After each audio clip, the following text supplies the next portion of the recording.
अस्सलाम वालेकुम। आप देख रहे हैं विजन पॉइंट। मैं हूं सारा खान। नाज़रीन, 23 दिसंबर से मुज़ाकरात का एक शुरू होने वाला सिलसिला 23 जनवरी 2025 को इख्तिताम पजीर हो गया। जिस बेताबी के साथ पाकिस्तान तहरीक इंसाफ मुज़ाकराती मेज़ पर बैठी थी, वो उसी बेताबी के साथ जो है मुज़ाकरात की टेबल को छोड़ कर वापस जा चुकी है और दोबारा 8 फरवरी से जो है सड़कों के ऊपर आने का इंदिया दे दिया है। यानी कि अब दोबारा से पाकिस्तान के अंदर सड़कों के ऊपर मामला तय होंगे। जमहूरी मामला जो है पार्लियामान को बिल्कुल बेवकत कर देने के बाद जो है अब दोबारा से सड़कों चौक चौराहों की सियासत जो है वो शुरू होने वाली है।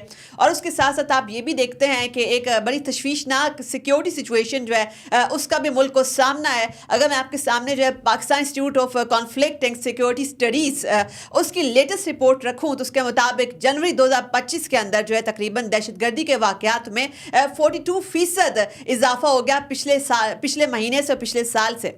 तो ये वाले जो अदाद शुमार हैं, ये वाले जो स्टैट्स हैं, आप देखते हैं कि एक जानिब पर कुरम के अंदर सिचुएशन अभी भी संगीन है। रियासत अभी भी जो बुनियादी ज़रूरियात की अशिया उनको पहुंचाने के अंदर बड़ी उसको जो है वो जो कठिन मराइल उसको पेश आते हैं वहाँ पर कुरम के हवाले से। फिर उसके साथ साथ हम देखते हैं बलोचिस्तान, वहाँ पर शहादतों का सिलसिला जारी है। उसके साथ आप ये भी देखते हैं कि पाकिस्तान के अंदर इंटरनल भी दहशत गर्दी के हवाले से हालात जो है वो कुछ साजगार नहीं है। ऐसे में वकला जो है वो भी 10 तारीख के बाद सड़कों पर आने का इंदिया दे रहे हैं। तहरीक इंसाफ भी सड़कों के ऊपर होगी। तो ये मामलात जो हैं ये कहाँ जाकर सेटल होंगे अल्टीमेटली, कि जब आप एक ऐसे इंटरनेशनल कॉन्टेक्स्ट के अंदर देखते हैं जब डोनाल्ड ट्रंप इक़्तिदार की बागडोर संभाल चुके हैं और वो तारिकीन वतन को, जिसमें बहुत बड़ी तादाद में पाकिस्तानीज भी शामिल हैं, डिपोर्ट करने का सिलसिला शुरू कर चुके हैं। एक ऐसी नाजुक इंटरनेशनल कॉन्टेक्स्ट के अंदर और बड़ा ही एक जो है वो ट्रिकी रीजनल स्ट्रैटेजिक कॉन्टेक्स्ट, इसमें पाकिस्तान जो है वो कहाँ खड़ा है, कैसे नेविगेट करना चाहिए इस तमाम सिचुएशन को, इन तमाम पहलुओं का अहाता करने के लिए हमारे साथ मौजूद हैं सीनियर तर्जिया निगार इम्तियाज़ गुल साहब। आपके वक्त का बहुत बहुत शुक्रिया।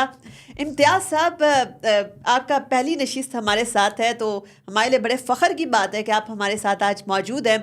पहला सवाल आपके सामने जो रखना चाहूँगी वो ये है कि आपके सामने मैंने एक कॉन्टेक्स्ट पेश किया कि कैसे पाकिस्तान को दहशतगर्दी की एक बड़ी फिरोशियस किस्म की वेव का सामना भी है, और उस कॉन्टेक्स्ट के अंदर हम देखते हैं कि साथ में तहरीक इंसाफ भी सड़कों पर निकलेगी, वकला भी सड़कों के ऊपर मौजूद होंगे।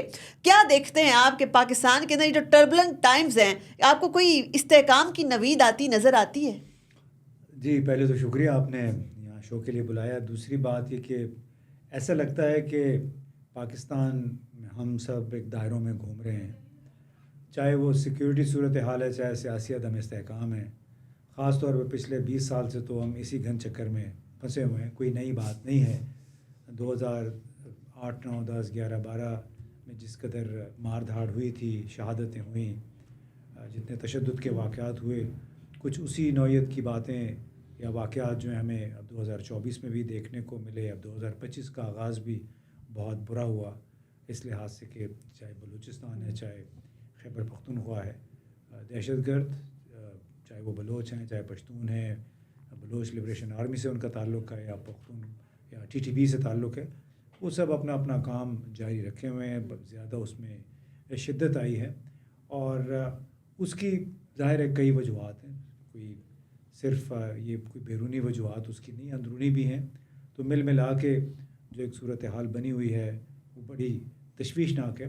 अब उसके साथ फिर आम तौर पे ये रुझान ये बन गया कि जोड़ा जाता है कि PTI या वकला मुज़ाहरे कर रहे हैं तो उसकी वजह से सियासी सूरत हाल पाकिस्तान का इस्तेहकाम बराह रास्त मुतासर होता है। आपने अपने बयानिए में शुरू में कहा कि पार्लियामेंट को बेवकत कर दिया गया है, क्या करने के बाद PTI दोबारा सड़कों पे आ रही है। तो बात तो ये कि जिन लोगों ने फॉर्म 45 की बजाय फॉर्म 47 की बुनियाद पे ये पार्लियामेंट बनाई थी, बेवकत तो उन्होंने उस वक्त कर दिया था। और बेवकत उन्होंने उस वक्त कर दिया जब मखसूस नशस्तें जो थी वो उनकी बंदरबांट दूसरी पार्टियों ने कर ली। बेवकत उस वक्त हुई कि जब इस पार्लियामेंट से आईनी तरमीम हुई है, लेकिन उसमें खैबर पख्तूनख्वा से जो सेनेट में शिरकत होनी थी लोगों की, वो नहीं हुई है। तो हमें ये सारी चीज़ें जहन में रखनी चाहिए जब हम बयानी की बात करते हैं, जब हम एहतजाज की बात करते हैं। और बड़ी सीधी सी बात है कि धुआं वहीं से निकलता है जहाँ पे आग लगी होती है। इम्तियाज़ साहब, इसी धुएं की अगर बात करें, इसी धुएं को अगर आगे लेकर चलें तो हमारे सामने तो वो भी फिर मिसाल है, पाकिस्तान में जितने भी इलेक्शंस रहे हैं वो मुतनाज़ा ही रहे हैं, मगर उसके साथ साथ फिर हम ये भी देखते हैं कि जो सियासी क़ुव्वतें हैं वो एक दूसरे के साथ बात करने को रवा नहीं है। अब देखिए कि मुज़ाकरात का जो प्रोसेस चल रहा था वो अनसेरेमोनियसली कॉल ऑफ करके अब दोबारा जो है एक ख़त व किताबत की सियासत मंजर आम पर आई है। आर्मी चीफ को एक ख़त लिखा गया जिसके अंदर जो है वो बड़ा एक डिफरेंट किस्म का स्टैंड लिया गया है, और वही चीफ जस्टिस साहब को भी एक ख़त लिखा गया है। यानी कि आपको ये एक बड़ी ट्रैजिक आयरनी इस तमाम सिचुएशन में नज़र नहीं आती कि सियासी क़ुव्वतों को इस काबिल ना समझा जाए कि उनके साथ मुज़ाकरात की टेबल पर बैठा जाए और सिर्फ पावर्स टू बी को कॉल किया जाए और उनसे बात करने को सिर्फ औक़ियत दी जाए। तो अगर सियासतदान खुद ही इस तरीके से अपने इस एटीट्यूड के ज़रिए से पार्लियामेंट को बेवकत करेंगे तो आपको क्या लगता है कि ये तो फिर 240 मिलियन आवाम की तौहीन नहीं है? 240 मिलियन आवाम की तौहीन तो मेरा ख़्याल है उन लोगों ने की जो कि हारे हुए हैं और ख़ुद आके इस वक्त हुकूमत में बैठे हुए हैं। बेवकत उन्होंने इस पूरे प्रोसेस को किया है। यानी कई ऐसे पीपल्स पार्टी के PMLN के लोग हैं जो ख़ुद कहते हैं कि वो हार गए थे, लेकिन जिन पावर्स टू बी का आपने ज़िक्र किया है उन्हीं की वजह से वो लोग सुबह रात को हार रहे थे, सुबह आके जीत गए। तो ट्राई टू अंडरस्टैंड कि जितनी अगर बेवकती होती है या प्रोसेस को आप डाइल्यूट कर देते हैं, आप कवानीन और ज़वाबित को बालाए ताक रख देते हैं, तो उसमें मुतासरा तो ज़ाहिर एक ही पार्टी है, वो पाकिस्तान तहरीक इंसाफ है, जो कुछ 8 फरवरी 2024 के इंतखाबात के बाद हुआ। और आपने चूँकि इलेक्शन की बात की, वो जब पीपल्स पार्टी वाले और PMLN वाले बड़ी मशहूर ये बात करते हैं कि जो RTS बैठ गया था 2018 के इंतखाबात में, उस वक्त तो RTS बैठ गया था, इसमें तो पूरा इलेक्शन कमीशन बैठ गया था 2024 के जो इंतखाबात थे, और सबको इस बात का बहुत अच्छी तरह इल्म है। जितनी धांधली हमने देखी 2024 के इंतखाबात के दौरान, इसकी मिसाल नहीं मिलती। और ये भी ना सोचिए कि जो लोग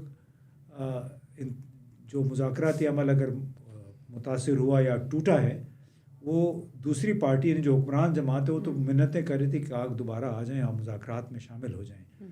सियासतदान की वक़्त उस वक्त बनती है जब वो किसी उसूल पे खड़ा हो, जब वो ईमानदारी का तकाज़ा मुज़ाहरा करे। लेकिन अगर वो ये कहे कि मैं बेईमानी के वोट के ज़रिए आके इक़्तिदार में बैठ गया हूँ, अब आप आके मेरे साथ बात करें, तो उसमें आप असूल कहाँ पे इन प्ले आ जाते हैं। लेकिन इम्तियाज़ साहब, असूलों की अगर बात की जाए तो पहले जैसे कि हमें लगता था कि जो भी जेल में जाता है वो इनकलाबी हो गया है, मगर जो जेल से बाहर आती उनकी मंतक डिफरेंट हो जाती है कि जी वो समझते हैं कि अगर इस्टेब्लिशमेंट ने अगर किसी और को गोद में बिठाया हुआ है तो अब उसको उतार कर हमें गोद में बिठा लें। खान साहब के ख़त का मतन भी यही है कि आप जिनके हाथ में आपने हुकूमत दी हुई है, इन्होंने इकॉनमी तबाह कर दी है, तो आप जो है वो अपनी स्ट्रैटेजी तब्दील करें और ये सारा कुछ, मतलब कि वो चाह रहे हैं कि इस्टेब्लिशमेंट जो है अब उनको गोद में दोबारा ले ले। क्या आपको लगता? अच्छा, अगर गोद में लेने वाली बात होती तो मेरे ख्याल है बहुत पहले मामला हो चुका होता। उन्होंने बड़ी कोशिश की कि गोद में ले लें अपनी शराइत पे, लेकिन वो बंदा है, उसने सर पे कफन बांधा हुआ है। मेरा ख्याल है वो कहता है कि नहीं, मैंने अगर मैं मर भी जाऊँ इधर तो यहाँ से नहीं निकलना, मैंने कोई कंप्रोमाइज़ नहीं करना। अभी आप वो ख़त की बात करेंगे, अच्छी बात है, ख़त उन्होंने लिखा है, और मेरा ख़्याल है कि थोड़ा सा हमें कुछ साइंस अभी नज़र आ रहे हैं। जिन मुज़ाकरात टूटने की बात आपने की है वो असल में एक दिखावा था, एक स्मोक स्क्रीन थी, और मैं उस दिन से कह रहा था कि असल मुज़ाकरात कहीं और हो रहे हैं। फिर मेरी बैरिस्टर गौहर से भी बात हुई थी जब उनकी पेशावर वज़ीर आला हाउस में उनकी आर्मी चीफ़ के साथ मुलाकातें, 2 मुलाकातें हुई। उस मुलाकात के बाद से कोई 3-4 हफ़्ते पहले की बात है, तो उसके बाद से जो प्रोसेस चला है उसके नतीजे में अब बकौल अली अमीन गंडापुर के बात बहुत आगे जा चुकी है। कोई 99% तक मामला तय हो चुके हैं। और अली अमीन तो ये भी मान रहे हैं कि जी खान साहब बनी गाला शिफ्ट होने को भी तैयार थे। नहीं, उन्होंने कहा, उन्होंने ये नहीं कहा, और ये ख़ुद मैंने वो इंटरव्यू सुना है, तो उन्होंने ये कहा कि तजवीज़ ये थी कि या उनको नथिया गली चीफ़ मिनिस्टर या गवर्नर हाउस भेज दिया जाए, या उनको नथिया गली में इधर बनी गाला में भेज दिया जाए, लेकिन वो नहीं माने। और उनका अभी भी तकाज़ा यही है कि जो जितने बोगस सियासी केस हैं वो ख़त्म करें, जितने उनके रहनुमा हैं व कारकुन हैं उनको रिहा करें। और अगर इस बुनियाद पे इमरान खान ने कर लिया, कोई समझौता कर लिया, तो मैं नहीं समझता कि उसकी फिर सियासत इस मुल्क में रहेगी। बिलाशुबा वो बड़े लीडर हैं, बड़ी करिश्माती उनकी शख्सियत है, لیکن اس کے باوجود جتنے بھی ملک کے اندر ملک کے باہر لوگ ان کے ساتھ جڑے ہوئے ہیں ذہنی طور پہ دلی طور پہ، ان کو اگر یہ نظر آ گیا کہ عمران خان نے ایک بنیادی اپنے بیانیے پہ اگر سمجھوتا کر لیا ہے، تو میں نہیں سمجھتا کہ عمران خان کا پھر جو سیاسی مستقبل ہے کوئی روشن رہے گا، بلکہ کافی حد تک وہ ختم ہو جائے گا۔ لیکن امتیاز صاحب دیکھیں نا، خان صاحب کا ہمیشہ سے ڈائناسٹک پالیسی جو پالیٹکس ہے، موروثی سیاست ہے، اس کے خلاف ایک بڑا فرم سٹینڈ تھا۔ Now Bushra Bibi is calling the shots in the P T I. ابھی دیکھیں کہ یہ تو آپ کہتی ہیں نا، اچھا آپ کو پتہ ہے کہ آپ کے سامنے انہوں نے کوئی میرے سامنے تو فیکٹس یہ ہیں، میرے سامنے جو چیزیں ہیں نا تجزیاتی میں آپ کے سامنے رکھوں گی، نہیں، اس کا آپ نے مجھے بتانا ہے۔ یہ تو پارٹی کے اندر بھی اس پہ بات ہو رہی ہے، بہت سارے لوگ کہ Bushra Bibi is calling the shots, لیکن بات یہ ہے کہ کس نے ان کو سنا ہے، یا کوئی ایسا فیصلہ جس پہ مطلب ہم پچھلے سال کی گنڈا پور کے ساتھ ان کا کلیش کوئی نہیں ہے، وہ انہوں نے کہا کہ سامنے آ کے کہہ دیں کہ میرے ساتھ ان کے کوئی اختلافات ہیں تو میں اس وقت معافی مانگ لوں گا۔ یہ کل انہوں نے ندیم صاحب کے ساتھ ان کے ساتھ انٹرویو میں انہوں نے واضح کہا۔ تو یہ جو ہم سنی سنائی باتیں کر کے ایک ہم تجزیہ کار بھی بہت ہو گئے ہیں، کوئی پیڈ ہیں کوئی ان پیڈ ہے، ہماری طرح کوئی ان پیڈ ہے، کیونکہ ہم کہیں سے کوئی فیڈ نہیں ہوتے ہیں، تو اس میں اب سنی سنائی باتوں کو اگر کہہ دیں کہ یہ حقائق ہیں، یہ پی ٹی آئی انسائڈرز کہہ رہے ہیں۔ دیکھیں میں کسی پہ بات پہ یقین نہیں کرتا جو انسائڈر ہے آؤٹ سائڈر ہے، بات یہ ہے کہ ڈز اٹ میک سینس، یعنی ایک آدمی ہے وہ جیل میں ہے، تمام تر حربے اس کے خلاف استعمال ہو گئے کہ آپ بنی گالا چلے جائیں، نتیہ گلی چلے جائیں، ملک سے باہر چلے جائیں، اس نے سب کو کہا کہ نہیں میں نہیں مانا، ٹھیک ہے۔ اب بشرا بی بی نے کون سی بات ان سے منوائی ہے یہ میں جاننا چاہوں گا، کوئی ایسی 2 مثالیں دے دیں کہ بشرا بی بی نے کہا کہ بھئی یہ کام ہونا ہے، یہ ہو جانا چاہیے اور وہ کام ہو گیا۔ اچھا، سب سے پہلے وہ ڈی چوک پہ آنے کی بھی انہی کی ضد تھی، اور یہ تمام باتیں بیرسٹر سیف لے کر آئے ہیں، ان کے اندر شوکت یوسف زئی، یہ تمام لوگ جو ہیں چیخ رہے تھے کہ یہ ڈی چوک پر نہ جائیں۔ پھر آپ یہ بھی دیکھتے ہیں کہ گنڈا پور کے حوالے سے بھی کہا جاتا ہے کہ انہوں نے ان کو ہٹایا ہے کہ یہ والا جو صوبائی صدر والا عہدہ ہے اس کے ساتھ انصاف نہیں کر رہے، جو بشرا بی بی نے وضاحت کر دی ہے، اور وہ بالکل میں تو سمجھتا ہوں ان کو کرنا ہے۔ میں خود بڑا اس بات پہ میری تنقید تھی کہ یہ ہر دوسرے تیسرے مہینے احتجاج کا اعلان کرتے ہیں اور گنڈا پور صاحب اپنی وزارت اعلیٰ چھوڑ کے وہ سڑکوں پہ پہنچ جاتے ہیں کراؤڈ مینجمنٹ کے لیے، موبلائز کرنے کے لیے، تو بالکل وہ غلط بات تھی، اور میرا خیال ہے انہوں نے بالکل مناسب کیا کہ آپ اپنی گورننس پہ توجہ دیں، لوگوں کی حالت اظہار بہتر بنائیں، جو صوبے کے حالات ہیں اس میں کوئی اچھائی لانے کی کوشش کریں، بجائے اس کے کہ آپ جمیلوں میں پڑے ہوئے ہیں، یہ کام کسی اور کو کرنا ہے۔ امتیاز صاحب، ابھی 8 فروری سے اگر دوبارہ یہ لوگ سڑکوں پر آتے ہیں، اور حکومت کی جانب سے رانا ثناء اللہ صاحب کو بھی میں سن رہی تھی، پھر محسن نقوی صاحب کی بھی بڑی کیٹیگوریکل سٹیٹمنٹ ہے کہ اسٹیٹ جو ہے وہ پھر اسی طریقے سے ان کے ساتھ جو ہے نپٹے گی جیسے پہلے ان کو جو ہے ٹیکل کرتے آئے ہیں۔ آپ کو کیا لگتا ہے؟ محسن نقوی کے یہ الفاظ نہیں ہیں، نہیں وہ تو میں صرف ان کو ریفریز کر رہی ہوں، انہوں نے کہا ہے کہ جی ہمیں کو جی پھر انہوں نے یہ ایکشن دیا تھا، جی بالکل ہم پھر وہی والا ایکشن لیں لیکن گے، ان کے منہ میں آپ الفاظ نہیں ڈال سکتے، آپ ثابت نہیں کر سکتے کہ انہوں نے یہ بات کہی۔ نہیں میں ریفریز کر رہی ہوں، میں ان دونوں کا ریفرنس دے رہی ہوں، ریفریز کر رہی ہوں آپ کے سامنے، ٹھیک ہے۔ ان دونوں نے جو انڈیا دے دیا، ان کو ٹیکل کیا جائے گا، ٹھیک ہے۔ سوال میرا یہاں پر یہ ہے کہ 8 فروری کو دوبارہ تحریک انصاف سڑکوں کے اوپر نکل کر کیا حاصل کرے گی، کیا پروف کرے گی، ان کا پوائنٹ کیا ہے ایک ایسے موقع کے اوپر جب ہم دیکھتے ہیں کہ پہلے بھی 26 نومبر کو جو ہے یہ کراؤڈ کو لے کر آئے تھے، اور اس کے بعد آپ یہ بھی دیکھتے ہیں اس کراؤڈ کے ساتھ کیا ہوا، اور ابھی تک ان کی بہت بڑی کارکنوں کی تعداد جیلوں کے اندر پڑی ہوئی ہے، ان کا کوئی پرسانِ حال بھی نہیں ہے، ان کو وکلا بھی بہت سو کو نہیں ملے، اپنی مدد آپ کے تحت جو ہے انہوں نے اپنی ہر فیملی نے ارینج کیا۔ اس کے بعد دیکھتے ہیں بہت سو کو معافی نامہ جو ملٹری کورٹس کے اندر وہ بھی ساتھ ساتھ ایک معاملہ چل رہا تھا 9 مئی والے ملزمان کا بھی۔ کیا آپ کو لگتا ہے کہ اس دفعہ کراؤڈ جو ہے وہ کیا سوچ کر کیا امید لے کر نکلے گا؟ چونکہ خان صاحب کو تو پہلے بھی رہا نہیں کرا پائے سڑکوں کے اوپر، تو خان صاحب نے اس طریقے سے رہا نہیں نہ ہونا۔ دیکھیے میری تو دعا ہے اور خواہش ہے کہ 8 فروری کے جلسے کی مظاہرے کی نوبت ہی نہیں آئے، ہو سکتا ہے کہ وہ نوبت نہ آئے۔ البتہ وکیلوں کو تو آپ احتجاج سے نہیں روک سکتے، کیونکہ 26ویں ترمیم جو ہے وہ ایک بہت بڑے ہتھوڑے کے طور پہ، ایک تلوار کے طور پہ چلائی گئی ہے۔ سر وکلا کے اوپر ہم ابھی آتے ہیں، اگلا سوال میرا وہی ہے، ان کا میں نے آپ کو کہہ دیا کہ اس میں ہو سکتا ہے اس کی نوبت نہ آئے، اگر نوبت آ بھی گئی تو اپنا جلسہ ولسہ کریں گے، واپس چلے جائیں گے گھروں کو، اس سے حاصل ہونے والا کچھ نہیں ہے، حاصل اس سے ہوگا جو پس پردہ چل رہا ہے۔ اچھا ٹھیک ہے، اب ہم وکلا والے معاملے کے اوپر بھی آ جاتے ہیں۔ اس وقت آپ کو دیکھ رہے ہیں کہ वकला भी डिवाइडेड है। आपने देखा कि सुप्रीम कोर्ट बार काउंसिल का, इस्लामाबाद बार काउंसिल का क्या मौक़िफ़ है इसके ऊपर, जो अभी भी ये जो जजेस के ट्रांसफ़र तबादले वगैरह भी हुए हैं। इसके साथ साथ जो चीफ जस्टिस ऑफ पाकिस्तान है उन्होंने भी अपना एक बड़ा कैटेगोरिकल मौक़िफ़ दे दिया, इसकी बड़ी हिमायत किया खुलकर।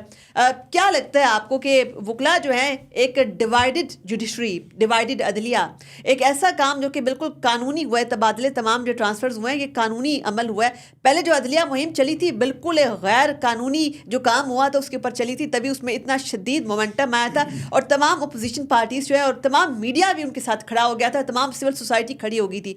अब एक काम जो कि आईने पाकिस्तान के बिल्कुल ऐन मुताबिक हुआ है, तो अदलिया जो है वो किस तरीके से एक मोमेंटम क्रिएट कर सकती है? आईने पाकिस्तान के मुताबिक कैसे ये काम हुआ है? अगर उसमें सेनेट की नुमाइंदगी नहीं थी तो 26वीं तरमीम कैसे पास होगी? एक अधूरा हाउस है ना, इट्स एन इनकम्प्लीट हाउस।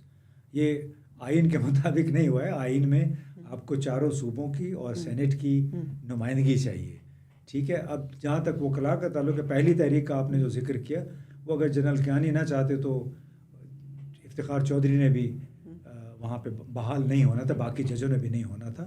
तो चूँकि हो सकता है आपको बात ख़त्म करनी पड़े, बात यह है कि पाकिस्तान की मौजूदा सूरत हाल पैदा करने की ज़िम्मेदारी जिन लोगों पे है, ख़त्म भी उन्होंने ही करना है। बिल्कुल ऐसे ही जैसे इमरान खान का या कुछ मेरे समेत मैं भी ये समझता हूँ कि पाकिस्तान इमरान खान की हुकूमत के ख़िलाफ़ जो हालात पैदा हुए थे उसमें सहूलतकारी यहाँ से हुई लेकिन ख्वाहिश वाशिंगटन से हुई थी। इसीलिए बार बार कहते हैं कि अगर ये मामला यहाँ पे पाकिस्तान में हल होगा अभी मौजूदा हालात में, वो फिर वाशिंगटन से आने वाले किसी ख़त की सूरत में, किसी ख्वाहिश की सूरत में हल होगा, क्योंकि मामला वहीं से शुरू हुआ था, वहीं से ख़त्म होगा। यहाँ पे भी जो लोग इंस्ट्रूमेंटल जो आलाकार रहे हैं तब्दीली के, जनरल बाजवा समेत, उनको यहाँ पे आलाकार बनना पड़ेगा। इस तमाम प्रोसेस को बतरीक़ एहसन पाकिस्तान के 25 करोड़ आवाम के मफाद में ख़त्म करना होगा, ताकि यहाँ पे सियासी इस्तेहकाम आए। सियासी इस्तेहकाम की वजह से कुछ इक़्तिसादी तरक्की हो, सरमायाकारी आए और आम लोगों और रियासती इदारों के दरमियान जो एतमाद जो कि रेज़ा हो चुका है वो रिश्ता बहाल हो। इम्तियाज़ साहब, मेरा यहाँ पे सवाल ये है, क्विक टेक आपकी इसके ऊपर मैं जानना चाहूँगी कि जो अमेरिका है वहाँ पर देखिए कि इस वक्त जो प्रेसिडेंसी है वो चेंज होगी, डोनाल्ड ट्रंप इक़्तिदार के अंदर आ गए हैं और रिचर्ड ग्रैनल जो उनके जो है बड़े करीब एडवाइज़र समझे जाते हैं, पहले वो बड़ा रोबस्टली जो है खान साहब की रिहाई के बारे में बातें कर रहे थे, फिर वो अपने ही ट्वीट से बैक ऑफ हो गए। फिर आप देखते हैं कि जेंट्री बीच पाकिस्तान में उन्होंने भी क्लैरिफाई कर दिया कि रिचर्ड ग्रैनल कह रहे हैं कि जी मुझे मिसलीड किया गया through AI, through deep fake Khan साहब के मामले के हवाले से। फिर हम ये भी देखते हैं कि जो डोनाल्ड ट्रंप हैं उनके सामने इस वक्त जो है वो बहुत बड़े बड़े जो है स्ट्रैटेजिक ऑब्जेक्टिव्स हैं जो उन्होंने अचीव करने हैं। पाकिस्तान उस कैलकुलस के अंदर जो है वो फॉल नहीं करता जो अमेरिका की, अगर हम 2022 का भी जो है पॉलिसी डॉक्यूमेंट उठाकर देख लें। आपको क्या लगता है कि तहरीक इंसाफ की जो उम्मीदें हैं उनका जो मरकज़ इस वक्त अगर अमेरिका है, अगर जैसे अभी फॉक न्यूज़ ने भी एक लेटेस्ट एक अपना जो पीस शाया किया उस पर भी बड़ी यहाँ पर लुड़ियाँ डाली जा रही हैं, तो आपको क्या लगता है कि जो अमेरिका है, जो सुपर पावर, इसके सामने एक दुनिया का एक बड़ा कैनवस ओपन है और अमेरिकन मफादात स्ट्रिक्टली जो है जिन जिन खितों से वाबस्ता हैं, पाकिस्तान की तरफ जो है उनकी तवज्जो कैसे आएगी इस कॉन्टेक्स्ट में, ख़ास तौर पर कि जब वो ये अफ़गानिस्तान की रजीम से ये भी डिमांड कर रहे हैं कि जी हमें अपना असला जो है वो वापस चाहिए और अफ़गानिस्तान के अंदर एक इंटरनिसीन बड़ी ब्लडी किस्म की वॉरफेयर जो है दोबारा वो भी स्टार्ट होने वाली है, उनको पाकिस्तानी सिक्योरिटी इस्टेब्लिशमेंट की ज़रूरत भी उस कॉन्टेक्स्ट में पड़ेगी। वो खान साहब के लिए अपने ताल्लुकात क्यों ख़राब करेंगे? अव्वल तो ये दुआ करें कि पाकिस्तान की सिक्योरिटी इस्टेब्लिशमेंट एक बार फिर अफ़गानिस्तान की जंग की वजह से वो हालात पैदा ना करे जो कि पहले हुए हैं। मतलब हम कोई ये मर्सनरी फ़ौज तो नहीं है, यानी किराए की फ़ौज तो नहीं है कि जो जब अमेरिका का दिल चाहे उसको इस्तेमाल कर ले और जब इनका दिल चाहे वो उसमें इस्तेमाल हो जाए।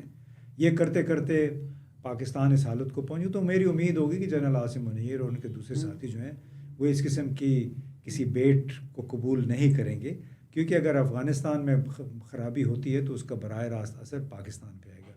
अब रही बात रिचर्ड ग्रेनेल की, उन्होंने बैकआउट कोई नहीं किया, मेरा ख्याल है उनके ट्वीट्स डिलीट कर दिए। नहीं, वो ऑटोमेटिकली डिलीट होते हैं 25 या 30 दिन के बाद। जेंट्री बीच उनके बारे में कह रहे हैं। जेंट्री बीच कौन है? जेंट्री बीच जो है उसके बयान की तरदीद या तस्दीक रिचर्ड ग्रेनेल ने नहीं की, तो मेरी बात पूरी होने दीजिएगा। رچرڈ گرنیل نے جو کام کرنا تھا پاکستان کے حوالے سے یا عمران خان کے حوالے سے وہ کر چکا ہے. کوئی بھی شخص کرسمس کے دن، کوئی بھی کرسچن شخص کرسمس کے دن اپنے ٹویٹ میں یہ نہیں کہتا کہ فری عمران خان. ٹھیک ہے جی. اور اس نے اس حوالے سے 2 ٹویٹ کیے. پھر اب تازہ ترین جو اچھی خبر ہے، جو ولسن بھی اس کو لے کر چل رہا ہے جیک برگمن نے بھی کیا، جو ولسن نے بھی کیا، تو یہ سارے اس کے ساتھی ہیں. اس کے علاوہ جو تازہ ترین خبر یہ ہے کہ پاکستان پبلک ڈپلومیسی کے لیے خصوصی سفیر ایک صاحب آئے ہیں، وہ ہیں ڈیرن بیٹی.